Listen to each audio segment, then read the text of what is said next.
Thank you for staying with us. If you're just joining, it is Report Desk Africa. Now, straight to the matter of the day. We'll be delving into recently concluded Rivers State local government elections, which have sparked widespread political debates across the country and possibly beyond the country, as a matter of fact. Now, the race was highly competitive, carrying significant implications for democracy and governance in one of the nation's key oil-producing regions. We'll also examine the current state of the elections in Nigeria, exploring the broader challenges and what these outcomes could mean for the country's political landscape and future governance. We'll take a look at this particular report that was compiled by one of our correspondents in News Central Television. After the swearing-in of council chairman by the Rivers State Governor, Similari Fubara, the council chairman would in turn swear in the councillors-elect and vice chairman in their respective AGAs. Though the ceremony was quite peaceful in Port Harcourt City AGA, but took a different tone in Eleme, Emoha, Oyigbo, and other AGAs, where secretariats were set ablaze by suspected hoodlums, leaving many people with varied degrees of injuries.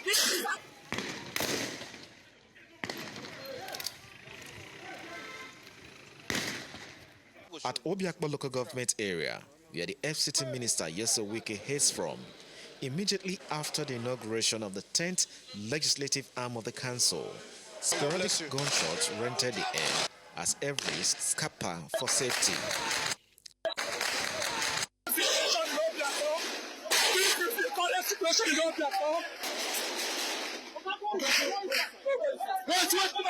After a few hours, when no mercy perceived to have returned to the council secretariats, New Central News Crew, however, seeks to examine the level of damage during the crossfire.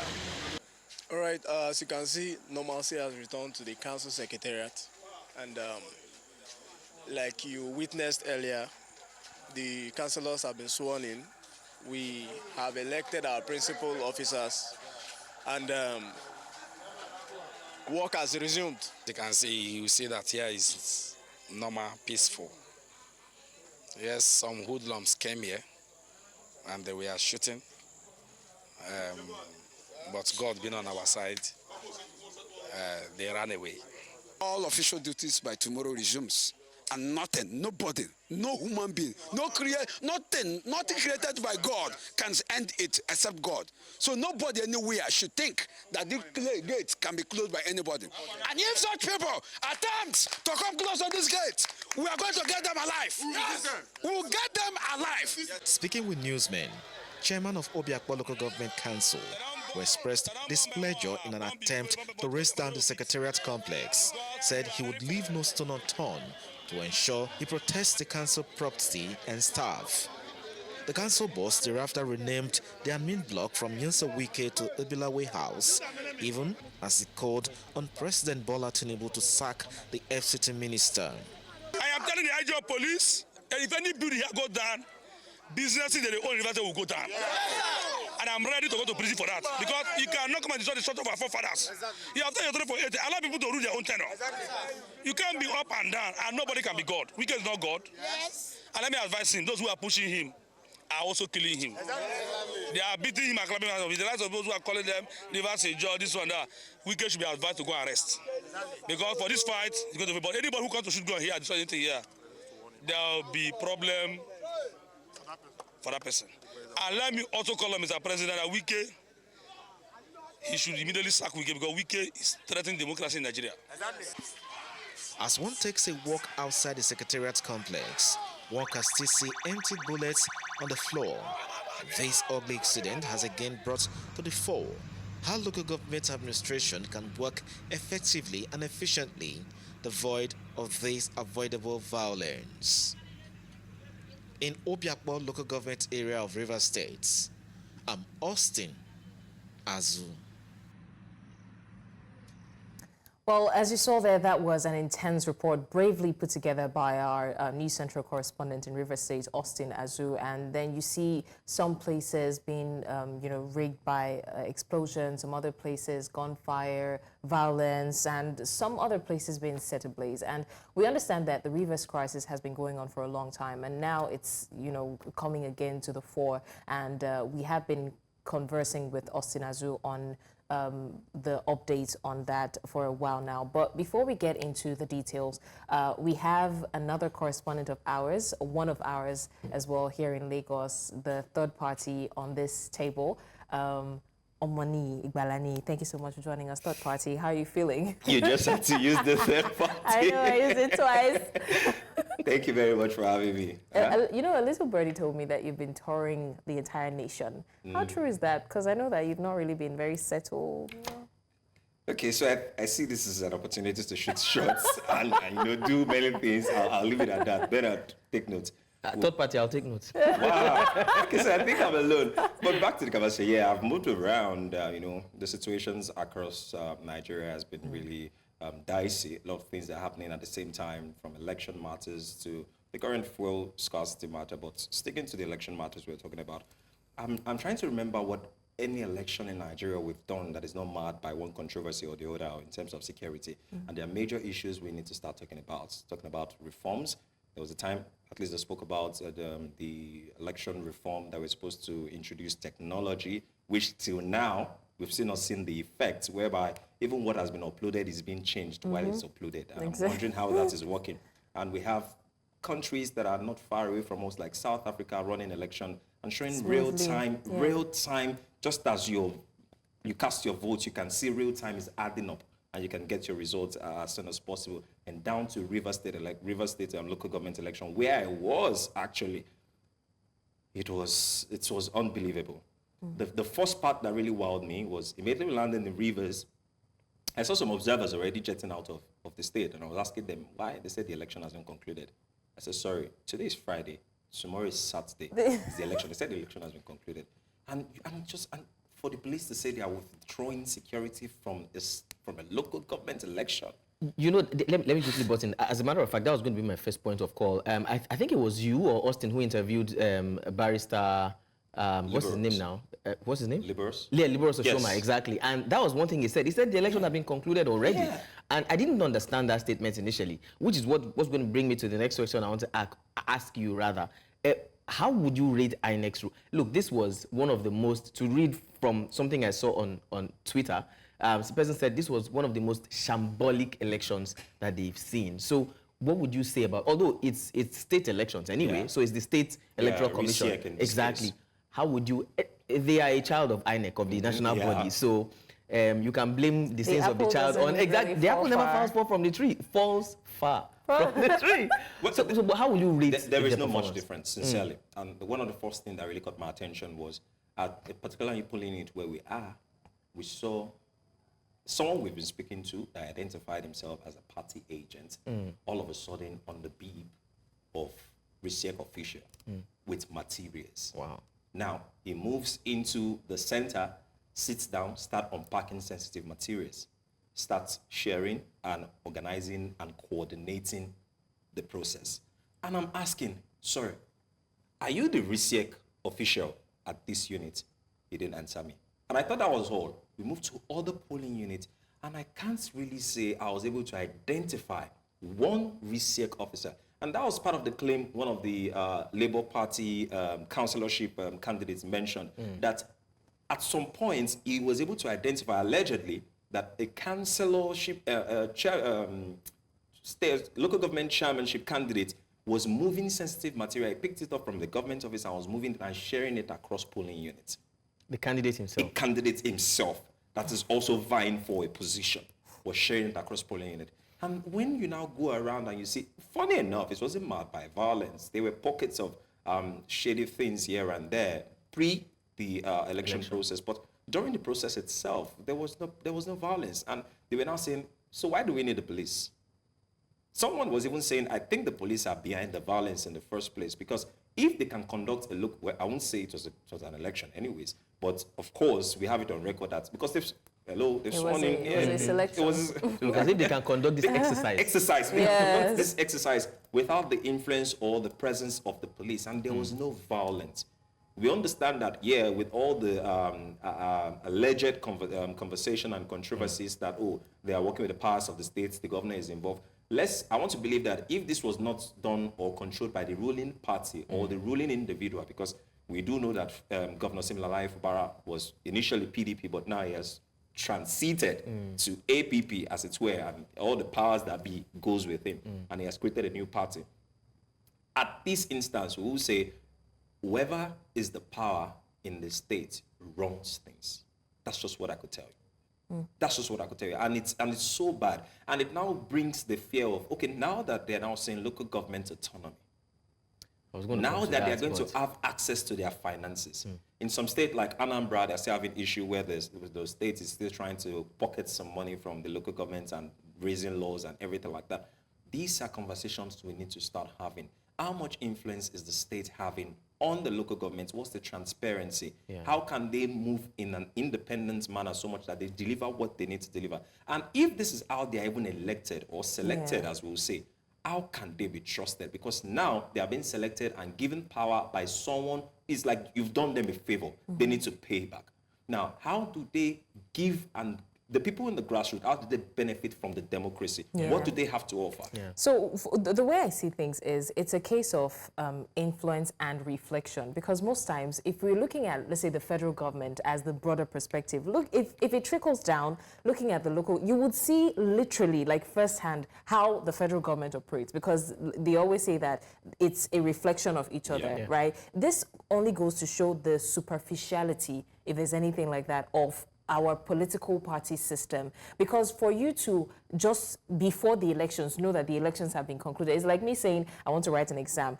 I would only forget the essentials that I need for the exam if I know that I've already passed the exam in some way that you know, I'm not letting out. But if I come to an exam hall without my pen, without my essentials, you would know that there's something I'm relying on that is. So you see a lot of that happening. I heard that, I think Austin did mention, I don't know if the same happened in your area, where some critical materials were missing, and I'm like, is this even an election? Like, how do we? And this keeps happening over and over again. This is not the first time. Presidential election happened. The main one. So if these things are missing, it means that the actual result is out. We're just trying to give a... Waiting for the upload. Yes.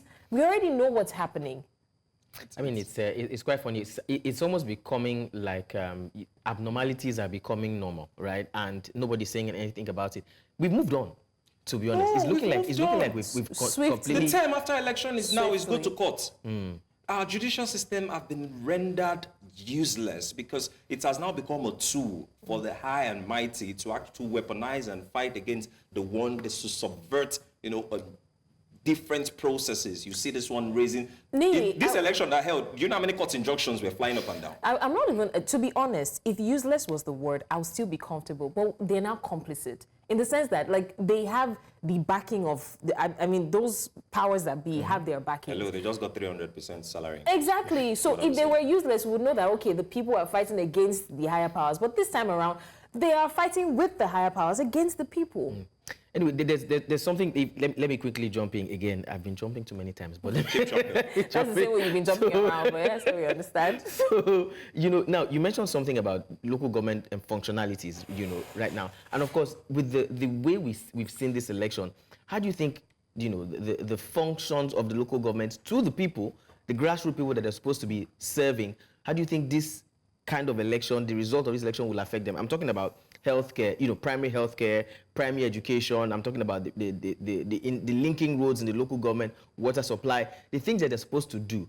Again, we're still discussing local government autonomy, right? I don't know if the local government has become autonomous with this whole move. Bernard, how do you think, from what you saw, this would affect those activities? I don't think we should expect much, and that's the truth, because we, the people ourselves, are the problem. And that's the truth. While I was in Rivers State, while some people were in support of APP, they went out to cast their vote, whatever, whether it was induced or not, we could see some party members identifying as different parties, inducing some people, mobilizing them, and we could see them signing and signing to collect their own inducement of 5,000 naira, of 10,000 naira, and they gather in their numbers to go and protest or to say something or to go and cause mayhem somewhere. Now, these are the same people that hope to demand something from the people they have selected through that manner. Now, if we say, okay, an allocation has been given, now they're even trying to fight for local government autonomy and financial allocation or whatever it is.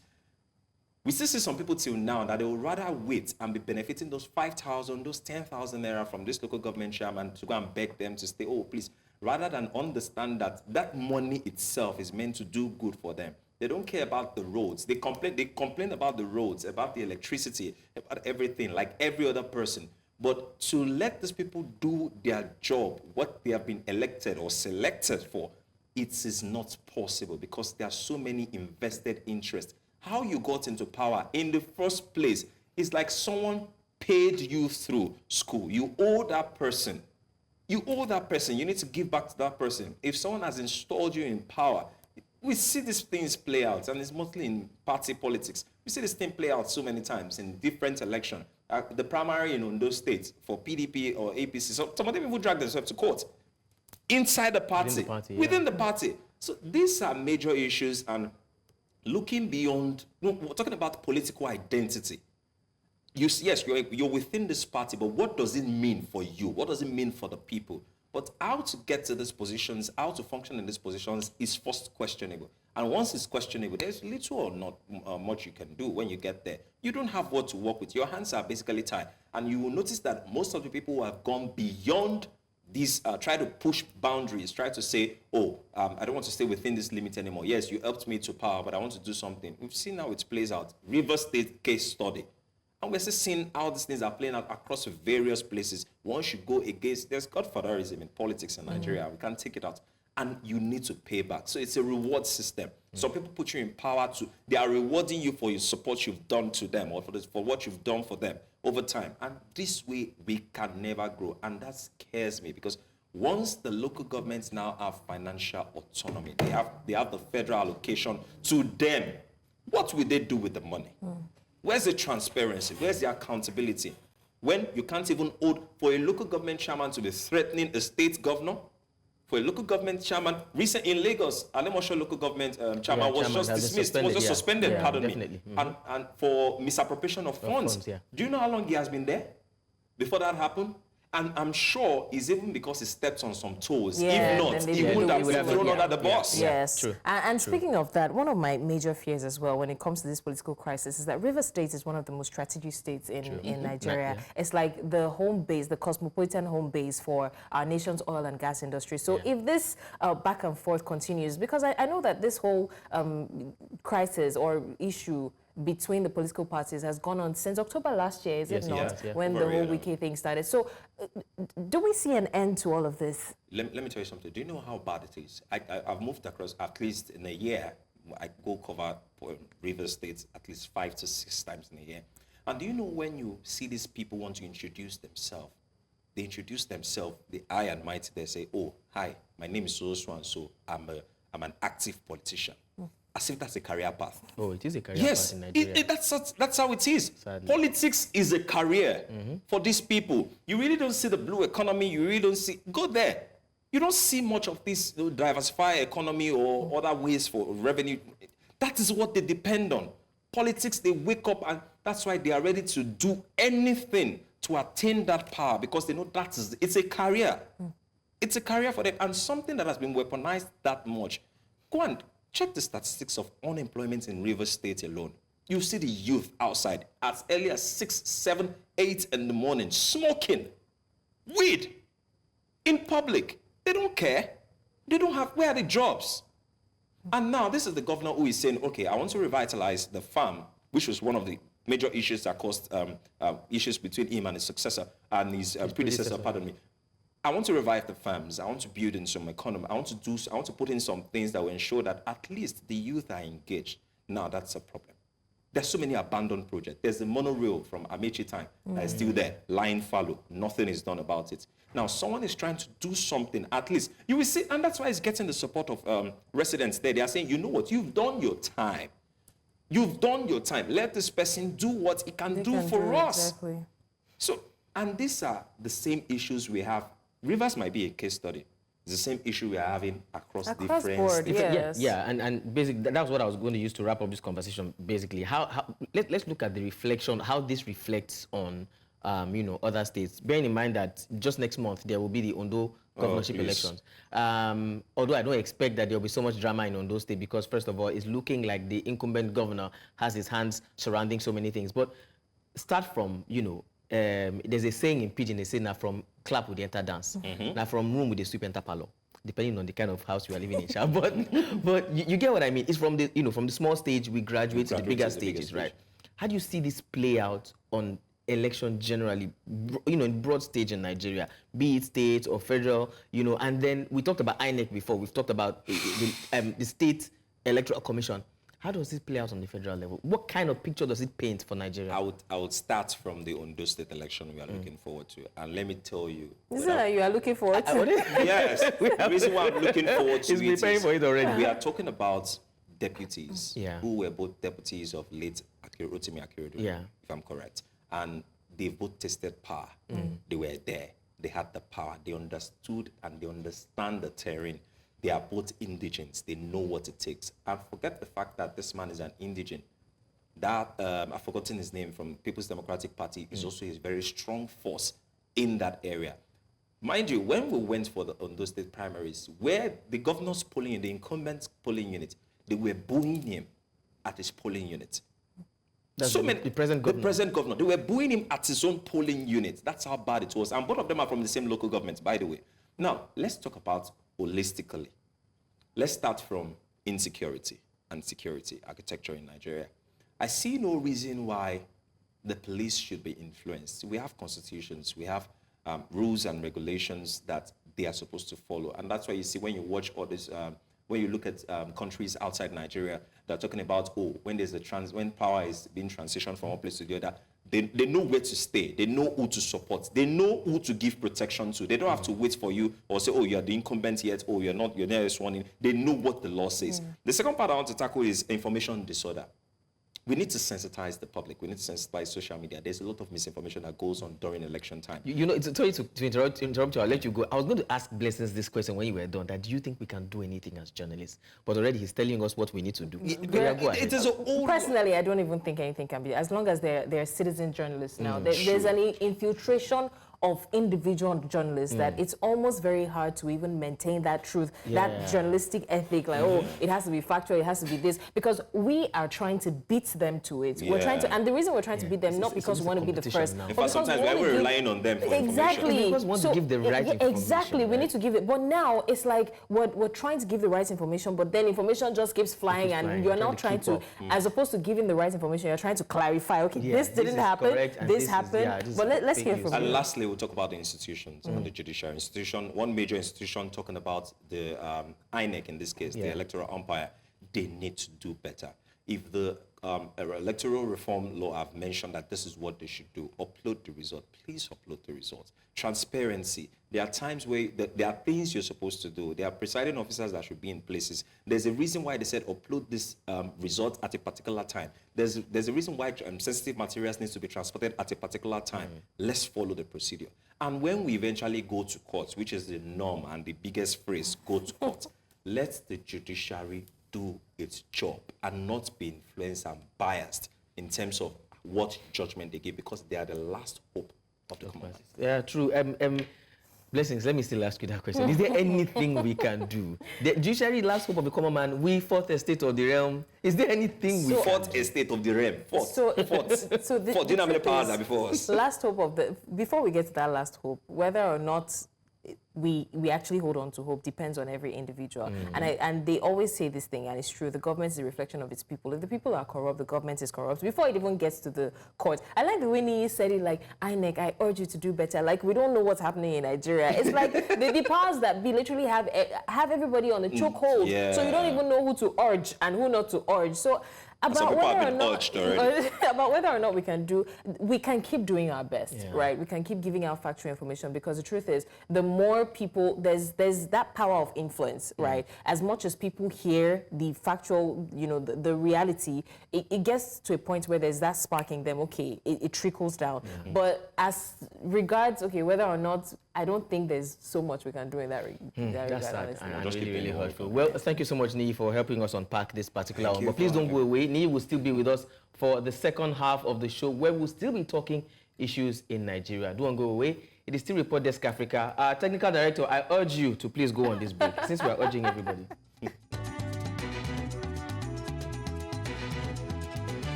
Now, fuel scarcity has become a recurring ordeal in Nigeria, with long queues at petrol stations. Don't even get me started on the skyrocketing fuel prices and the daily disruptions, which has now become a common sight. Now, for the average Nigerian, this crisis doesn't just mean longer waits and higher transport costs. It triggers a chain reaction throughout the economy. The rising cost of goods, increased expenses for businesses, and strain on household budgets only deepen the burden. Now we have this particular report that's put together by still our very own Niyi Omoniyi, talking now about the increase in fuel price that we just witnessed yesterday without any information, without any notice. Let's take a look at this report, and when we come back, Niyi will still be here joining us, or apparently we do not. Okay, we'll come back to that. Well, Niyi is here with us anyway, so let's just go straight and not delay anything. Niyi, welcome back. Thank you for having me Even again. though you didn't go anywhere. I know you're still going to mention The it. third party on the second conversation. Niyi, straight. this one is not even a conversation to smile. It's not even a conversation to smile about. Yeah. As Blessing said just now, the ripple effect is felt everywhere. I was coming to work this morning and I was listening to a radio program, and one of the anchors was saying that small businesses will start folding up very soon, because now people are having to buy petrol for as high as 1,000 naira or more, which means if you want to buy 20 liters, you are spending at least 20,000 naira, depending on where you're buying from, right? I think we should first start by, you were out covering this morning. We've heard the people cry so much, so many times.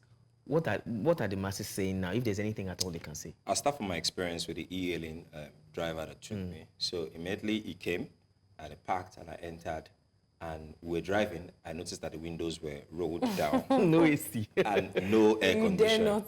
And I had to put it this way. I was like, so I understand though, that the new fuel price, you don't let you on AC, but I'm actually going for something. Can you switch it on a little bit?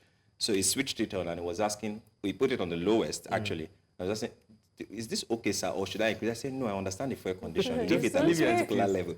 Wow. See, and I was speaking with him. Now, starting with this man, he was a former unit head across Nigeria.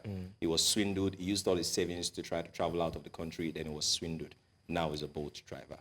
Now he gets fuel for the normal price, and now fuel is 1,000 naira. Basically, he was almost shedding tears in the vehicle today when he was with me. He has 3 children and doesn't know what to do. His daily earnings, which was around about 12 to 15,000 before, now he said he doubts if he can even boast of a 6,000 naira.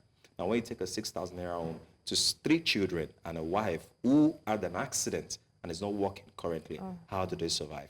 And this is just one person. Now, getting to the field itself, the anger now is not that the price has been increased, Bernard. The anger is that even when you want to buy, it's still not available. It's still not available, because naturally Nigerians move on. Yeah. And that's the truth. It's quite sad and it's horrible. Yeah, like Osaroge said, we will adjust. We adjust. Which I have a problem with, because one would ask, what is the breaking point? Where will we get to that would have to push back? I asked the respondent today, what is the breaking point for Nigeria? I said, okay, no breaking points. We go, they just find way around it. And I'm wondering, when will it end for an average Nigerian? No, now, unfortunately for you, you are in band A, electricity, and you're paying. You have band? Yeah. I am not I don't know who told them that that's my class. I mean, look at you're paying 1,000 naira for 4.4 kilowatts per hour, 1,000 naira. And now, moving away from that, you have a generator. God will now help you. The place you are, the bandage you are, the power supply is like bandage, actually. And you don't have alternative power supply. You're stuck in that. Now, your generator set is there. You can't even buy fuel to it. You have a vehicle. You can't. And they are paying you minimum wage of 70,000 naira, which has not been implemented officially. Anyways, but I'm saying, let's say you're working in the private sector. How do you move from your house to work daily? How do you even explain it? And the way the people would treat you in terms of, I wanted to take a bike this morning. The guy was like, Ogana 700 though, no be fight. If you want enter, enter. Exactly. If you don't want enter, So, sit down. yeah, exactly. So you won't blame people for becoming defensive because at the end of the day, like it has gotten to a point where you're literally you have no choice, right? And again, I keep saying this, that most times these situations, I know that Nigerians, according to one of our anchors, Catherine, she would say Nigerians are naturally bad behaved, right? But in some situations like this, you now see these situations birthing opportunistic people, like something that's supposed to be logically 10,000, you hear 20,000, because at the end of the day, what are they taking home to their families? Like this story that Niyi just told, like, and that's just one of the many stories that we hear. This minimum wage thing is a typical example of money will never come, don't finish. Yeah. Because at the end of the day, what can 70K get you? A full tank and half. And That's all. you know the painful part of it is, I remembered when NLC went on an industrial action the other time based on this minimum wage. They were fighting, they wanted over 100,000 naira. And they said, oh, the deal the government offered was, if you don't want us to increase fuel price, let us pay you 70,000 naira. Yeah. And let's agree with it. And just as they agreed, I think a month later, the fuel price it jumped up. Yeah, and I remember that the NLC president, Joe Ajero, did come out to say that this was a breach of the agreement that they had with the president. This is the second breach. This is the second breach. Actually, but so after breaching it twice, what have they done about it? Nothing. As a matter of fact, what can they do about it? That's where we start. See, I'm more concerned, just as one person I spoke with today said, he said, he's not really bothered about the issues, he's bothered about the impunity. That these things happen and nothing no one is taking responsibility. Nothing is As done. I was saying before we started the show, that the first time I gave up on Nigeria, basically, was when the past administration, the president was asked, sir, have you heard the pump price up? And he said he does not know about it. He's the Minister of Petroleum, for Christ's sake. Akali said he does not know about it. And NNPC, now, officially, you know what is causing this issue now? NNPC has not officially really come to say that, this is why we've bumped up this price to this extent. They were the sole off-taker from Dangote Refinery, which everybody thought was going to be the savior. Yeah. And now it's looking like, for Christ's sake, can we even say the petroleum sector has been deregulated? Subsidy gone. That was the first problem. Yes, subsidy has gone, although we're seeing rumors that the subsidy is still partially paid, right? Yeah. Now, subsidy has gone. The money you're getting from the subsidy, transparency, we don't even know what it's used for. We don't know what it's doing for us. We don't know what the power sector has turned to, the petroleum sector has turned to a game now. Over 2 months ago, we saw the back and forth between NNPC and Dangote based on the price they want Dangote to sell the fuel. And now, because you have stopped being the middleman, that's how I see it, the middleman between marketers and Dangote Refinery, you pulled off there, you're no more the middleman. You were buying at, I think, 800 and something. Yeah. Now, because you pulled off, the price suddenly jumped up to 998 naira. And some people are even saying it's going to hit 1,500. And I think someone said it earlier. No, yes. Omoyele mentioned it that it was going to hit 1,500 before the end of the year. Are we not looking at it? Are we not looking at it? So what is really the issue? All the refinery that has been promised, I think we should stop setting dates for refinery to kick off. Oh, no, I think we've... Especially that Port Harcourt refinery. That ship has sailed. No, we should stop. So whenever they just set the dates, we'll just say, okay, it's another day to move on. Because it never comes. So what is stopping us? If a Dangote refinery, an individual, can set up a refinery within how many years? Here we understand that the groundwork took a lot of years and it came into power and came in. What does it take a government to start? And we know the whole issue about buying crude, doing good. For Christ's sake, 1,000 naira per liter? 1,030 naira in some 30 naira. In Port Harcourt is 1,045 naira. In Warri is 1,040 naira. Yeah. In Lagos is 1,010 naira. In NNPC it should be around 998 naira. For Christ's sakes, will you even afford to fill up your tank? Not to start with the use like the wakao. I mean, there are so many questions, to ask when it comes to this whole petroleum issue, ranging from what exactly the cause of the problems are, who is going to fix them, or whose responsibility is to fix them. Is it the Minister of Petroleum? Is it NNPC? It certainly is not Dangote. He's just a businessman coming to do his own business, But as much as these things keep going up, nothing is going to get better for the country. And this is not a curse. Right, but sadly, that's the reality.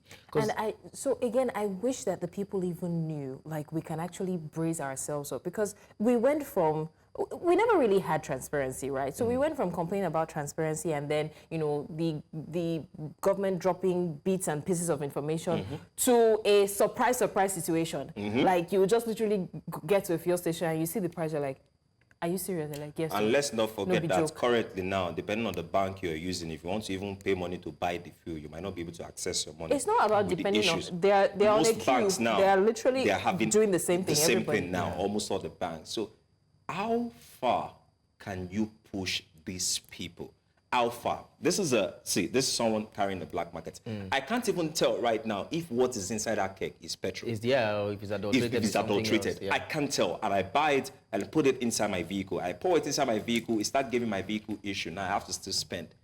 See, I've advised people. I said, in this current economy, just be a seller. Sell something. That's the only way to survive in Nigeria now. Just sell something. Because if you're only a consumer, then there's a big problem. I don't see it becoming any better in 1 year, in 2 years. I don't see the administration, because this administration has used over a year. And we've really not, in fact, as I said earlier, the way this administration is dispensing information is so unique. They've brought in a different method. What they do is they put that information out. It has no source. When they sample the opinions of people, if it's accepted, then they come out and say, oh, the presidency have made this. But if there's a backlash on it, do you see the office of the president, they deny, debunks, they easily debunk. It's sad. I don't know if I should ask, because I think it's something we all know too well, the impact this would have. To even say the word impact is paining me, because it's already having... I'm feeling the... Before we come in, there's something you were talking about. I think Blessings was one who mentioned it first of all, that, you know, we easily just accept anything in Nigeria and we just move on. Now, at the town hall in New York, Dr. Obieze Kwesili said, the bulk of the problem lies on the middle class, before she left. And I'll quickly break it down. Now, she said that when there are issues, we want people to fight the struggle.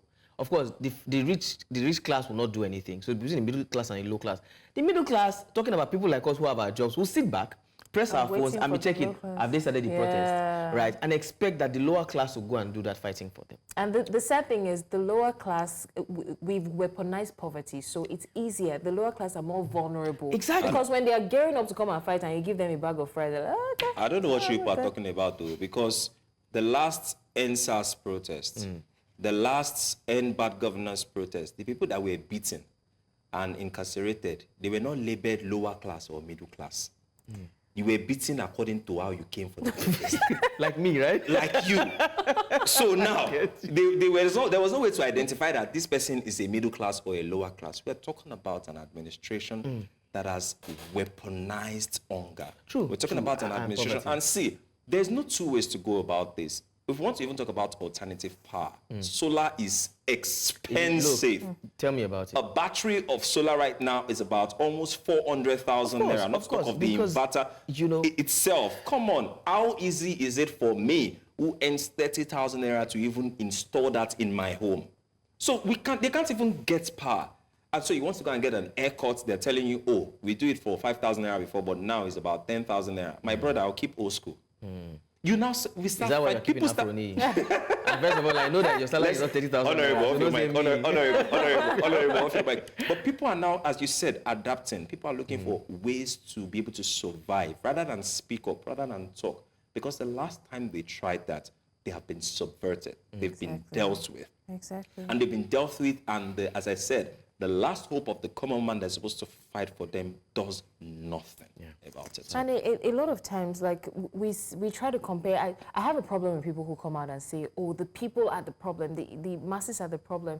Yes, it's easy to say, oh, you guys, you need to fight back when they push you against the wall. But if you look at it, and this is not me discouraging that patriotic spirit, or, you know, if you want to viva forever, come out and fight, it's fine. But again, if you look at it, we've had people lose their lives, and at the end of the day, it was unnecessary because even our security forces blatantly denied that people died. How do you even reconcile that? So you're telling people, come and fight. They're like, would I rather die starving or die for a cause that is not worth dying for?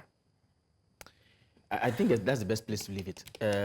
If I add anything to that... you don't even know how you go. I honestly... Do you have a food tank? Do you have a full tank? Honorable, off your mind. Do you have a full tank? Blessing, do you have a full tank? Off your mind. Anyway, sadly, this is where I think we'll leave this conversation. We don't know what next we'll be talking about. I mean, this is just the beginning of it because the prices were just changed yesterday. We're waiting to see what goes. I don't think we've seen where the prices went up and then came down again. In Nigeria? Let's talk about that. Doubt it. So, who knows how to ride a bike, please? Who teach me? Because I mean, the conversation continues from here. Let's just see where it takes us. Niyi, once again, thank you so much for joining us. Thank you for having me. You mentioned Ondo election so much. I feel like we're going to... Bernard, please, let's move on. Let's just move on. Let's just move on right now. All right, we'll take our final break. And then when we come back, we'll be looking into our crystal ball concerning the forecasts of the conversations we hope to be having in the coming week. Do stay with us.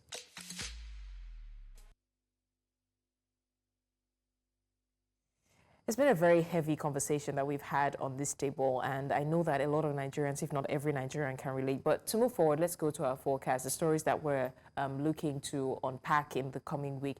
Now, after nearly 3 decades, Nigeria has achieved a historic milestone as Dangote Refinery starts petrol production. Although negotiations between Dangote and the NNPC didn't exactly go as planned, and it's the after effect that we're seeing now. And so at this point, I don't know whether or not it's good news or bad news, but what we know is that, you know, it's having a ripple effect on people, and it's significantly affecting the Nigerian economy. But definitely we're keeping tabs on that. The cost, we're keeping tabs on that, and then we'll let you know how that goes. All right, and after that, we're going to Algeria, I believe, and or rather, well, before we go to Algeria, let's still stick with Nigeria now, where customers, excuse me. Okay. All right. Now, one of the severest droughts, in decades caused by the El Nino weather phenomenon, has decimated Zambia's power generation capacity. Although the Minister of Energy, Makozo Chikote, announced the project of a fully operational plant to supply Zambians at least 3 hours of electricity a day. The energy crisis is yet to be resolved. That's a deep one for Zambians. All right, we're still looking at another story on our forecast. 5 African countries, the Democratic Republic of Congo, Benin, Gambia, Kenya, and Ethiopia, have been elected to serve for 3 years at the UN Human Rights Council starting on the 1st of January 2025. Despite objections by the country's opposition, the DRC polled 172 votes out of 190. All right, now I think that's about the size of the show for today. I'm just remembering now that I have to go back home and really, like Niyi said, what is my fuel tank level? I won't lie to you. I was hoping not to think about that, but you just brought back that test more. My phone is not plenty. So you might have to decide if you drive it to some point, park it, and then continue the rest of foot, right? I've said it. I want to learn how to ride a bike. You don't know how to ride a bicycle? I feel like we should even have. No, I don't. But I feel like a time will come where there will be a billboard advertising communal trekking. Trek with someone today. Trek together. Yeah. Misery likes company. Calories. Misery likes company. For mental health, let's trek together. Anyways, Niyi, thank you so much for joining us on the show. And as I said earlier, that's about the size of it. My name is Bernard Akede. Thank you so much for joining us on Report Desk Africa. It feels so good to be back. Blessings is not the only one that stays on the show. All of us, we go away once in a while. My name is Blessings Mosugu, the only constant and loyal person on the show. So expect to see my face again next week. I'm not going anywhere. I'm not jumping around like some people. Wow. Thank you so much for watching. We're going to jump off now, but enjoy the rest of your day. All right, bye.